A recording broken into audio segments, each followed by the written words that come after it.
Yes, I've made tons of Gen 8 customs over the past couple of years, but I haven't done one for a while.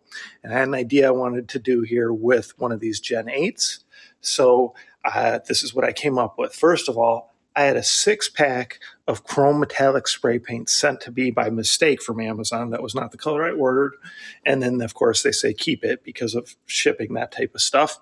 So I went ahead and kept it, of course, and then I need to try to use it for something. So I thought, let's try to make a cool kind of chrome metallic blaster. Now, even though I let this sit and it is an enamel paint, which means it's a stronger paint, I let it cure for a few days. And actually now I haven't really touched it for at least 5 days since it's been painted. You know, you do get the fingerprints on it, but it does hold up pretty well. So what I wanted to do is make kind of a pistol style or complete stock delete with the battery somewhere else. And I didn't want to do a battery box on this one. I decided to go ahead with a grip that's hollow. The bottom comes off. So the battery is up here. And you still can go ahead and utilize this. So I painted out a custom ARP9 stock that was adjusted to work on a Gen 8, right? So that could go on there. And this does still slide, actually. So you can still even adjust it slightly. And then I just painted out a traditional M4A1 stock as well. So those would be a couple different stock options that you could use on this instead. The battery's always going to remain up there, though. Now, the downside in doing a battery up there is these are just, you know, even though this gearbox versus like V2's has a lot of room, it's still hard and it still gets really tight putting the wires up here, okay? So the wires come up here and they go through and they go out kind of next to the metal inner barrel. And then I put them into little silver tubes so you don't even see the wires, and then they drop down there. So because of that, though, it doesn't close up as nice as I would like to. It's still closed up really nice and tight, but it's not exactly perfect. So you know, that's one downside there.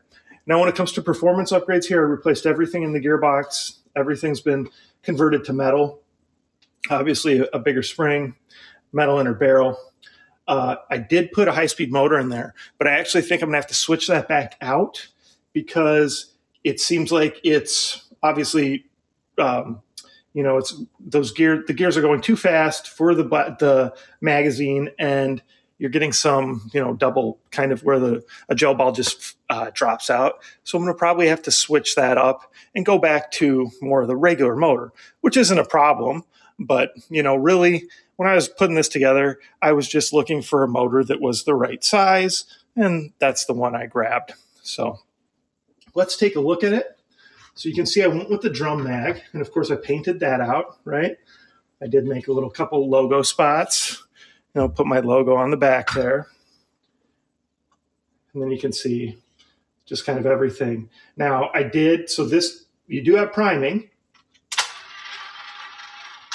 but I made it so the ejection port does not function because I switched to this style charging handle, and this style charging handle isn't made for this blaster. So I had to modify it slightly inside. It still works, but it just doesn't, it wouldn't have caught that properly. So instead I just put that kind of panel on there, and then I kind of continued that throughout. All right, and then like I said, the battery is up in here. So it does take a little bit to get off, and I wouldn't be able to do it without, let's see if I twist it here.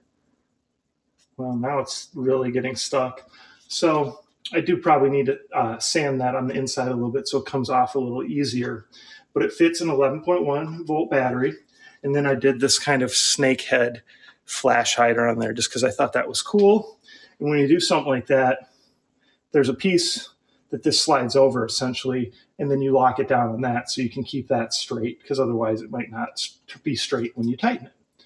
Overall, though, it does look pretty cool, functioning pretty well. Like I said, I may need to switch up the motor. Also, just trying out some different gels may help too.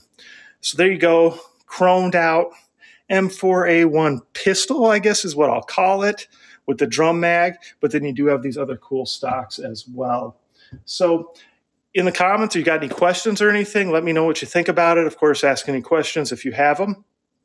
Please like, subscribe, share my channel with your friends, ring that little notification bell so you get notified when I post new videos, because that way you will not miss out on the monthly contests I do on my YouTube channel where I give away over $200 in blasters and accessories. And that's every month, typically towards the end of the month. Usually those contests run for about a week, and the announcement videos always describe everything you have to do to participate so that you can make sure you're getting all your entry credits. All right, thanks again, and have a good one.